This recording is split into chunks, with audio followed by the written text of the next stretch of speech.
जहां पर सड़क के बीचों बीच डिवाइडर पे एक कब्रिस्तान पाया गया। कुछ लोगों का कहना यह भी है कि ये कब्रें पहले सड़क के बिल्कुल बीचों बीच थी, जिनको दोबारा खोदा गया और फिर से कब्र कुशाई की गई। हमारे साथ यहाँ के कुछ रिहायशी मौजूद हैं, आइए उनसे बात करते हैं और जानते हैं कि आखिर इसकी पसे पर्दा कहानी क्या है। अस्सलाम वालेकुम। जी वालेकुम अस्सलाम। ये तो हमारे साथ कासिम साहब मौजूद हैं जो तकरीबन 20 साल से इसी इलाका में रह रहे हैं, तो इनसे जानते हैं आखिर ये कहानी क्या है और ये कब तक कब्रिस्तान जो है दरियाफ्त हुआ यहाँ पर।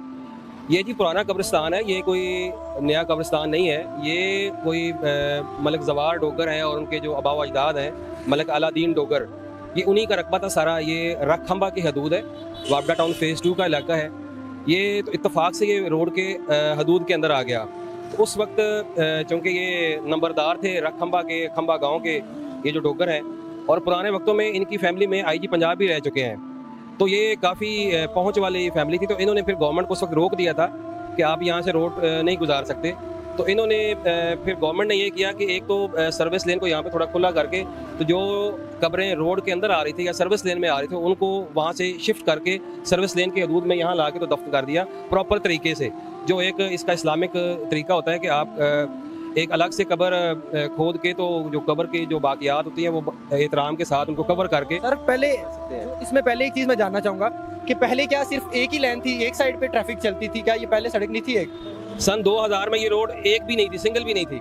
ये सारा कब्रिस्तान था यहाँ पर? बहुत छोटा सा कब्रिस्तान था, 15-20 कब्रों के ऊपर मुश्तमिल कब्रिस्तान था, बहुत बड़ा कब्रिस्तान नहीं था। ठीक हो गया। फिर ये एक लाइन पहले बनी, वो कब्रिस्तान के साइड से गुजर रही थी। जब दूसरी रोड अनाउंस हुई तो उसमें ये कब्रिस्तान भी हिट हो रहा था, तो इस पे इन्होंने फिर ये मामला किया है। तो ये कोई गैर शरई या गैर इस्लामी तरीका नहीं है कि कब्र कोई किसी भी रफ़ाए आमा के मामले में कोई कब्रिस्तान आ रहा हो, इवन कि कोई मस्जिद आ रही हो, कोई भी इदारा आ रहा हो, तो उसको बड़े एहतराम के साथ, तरीके के साथ, कवायद ज़बादत को देखते हुए उसको साइड पे किया जा सकता है। तो उसी तरीके को देखते हुए इन्होंने कब्रिस्तान को इधर शिफ्ट किया हुआ है। सर यहाँ पर कुछ ऐसा भी हुआ कि सुनने में आ रहा है, जो मैंने सुना, इन्फॉर्मेशन लिया यहाँ से, कि कुछ कब्रें ऐसी भी थी जो यहाँ पर रोक दी गई, ख़त्म कर दी गई हैं। इसके बारे में आपकी क्या राय है?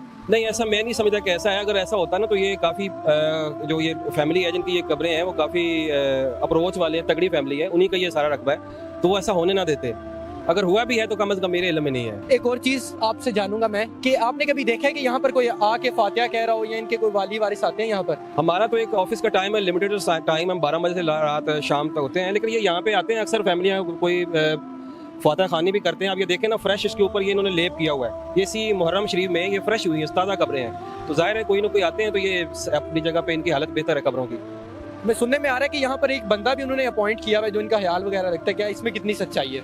नहीं, इस बारे में मुझे नहीं पता, ये मैं आप ही से सुन रहा हूँ। बाकी बंदे यहाँ आते हैं, फातह खानी भी करते हैं। आप कब्रिस्तान में ना जाएँ, पीछे अपने जो हमारे आबा अजदाद या बड़े फौत हो गए, हम पीछे बैकअप पे नहीं जाते, तो कब्रें तो बारिश के ऊपर बैठ जाती है। जैसे ही बारिश आती है, पानी पड़ जाता है, कब्रें बैठ जाती हैं। ये कब्रें अच्छी हालत में, इसका मतलब है कि इनकी देखभाल हो रही है। आपके मुताबिक ये जो ग्रीन बेल्ट है, इसके दरमियान सड़क के बिल्कुल बीचों बीच कब्रें हैं, होनी चाहिए या नहीं होनी चाहिए? देखें, ये थोड़ा सा डिफरेंट चीज़ है, लेकिन ये चूँकि एक हादसाती तौर पे इस तरह से हुआ है कि ये कब्रें आ गई हैं, तो ये कोई बड़ी प्रॉब्लम वाली बात भी नहीं है। किसी के लिए रुकावट तो पैदा नहीं कर रही ना, कि किसी के लिए कोई रुकावट हो या किसी के लिए कोई या किसी ग्रीन बेल्ट की खूबसूरती में रुकावट पैदा कर रही है। रुकावट तो कोई नहीं है, आखिर वो उनकी मलकियत ही कब्रिस्तान था, जिनकी ये कब्रें हैं उनकी मलकियत थी, उनकी ये समझे कि अपनी प्रॉपर्टी थी। तो उन्होंने अगर यही इजाज़त दे दी कि ठीक है जी आप रोड बना लें, लेकिन हमारी कब्रों को साइड पे कर दें, तो ये भी बड़ी बात है। आपके मुताबिक कुछ 15-20 कब्रें थी यहाँ पे, अभी मैंने देखा तकरीबन 12 कब्रें हैं, जो बाकी थी उनका क्या हुआ है? जो मुझे बताया गया है ना, उसमें कुछ कब्रें जो ये मलिक जवार साहब की फैमिली है इन्होंने शिफ्ट कर दी थी अपना, वो जो उनका बड़ा कब्रिस्तान है जहाँ बाकी उनके तदफीन हुई है, वहाँ पे उन्होंने शिफ्ट कर दी थी। कुछ कब्रें उनकी इधर रह गई थी। हाँ जी। तो नाजरीन, आपने जानी इस कब्रिस्तान की पसे पर्दा कहानी। आप अपनी राय का इजहार भी कमेंट सेक्शन में कीजिएगा। अपने मेज़बान मियाँ ताबिश अहमद को दीजिए इजाज़त। अल्लाह हाफ़िज़।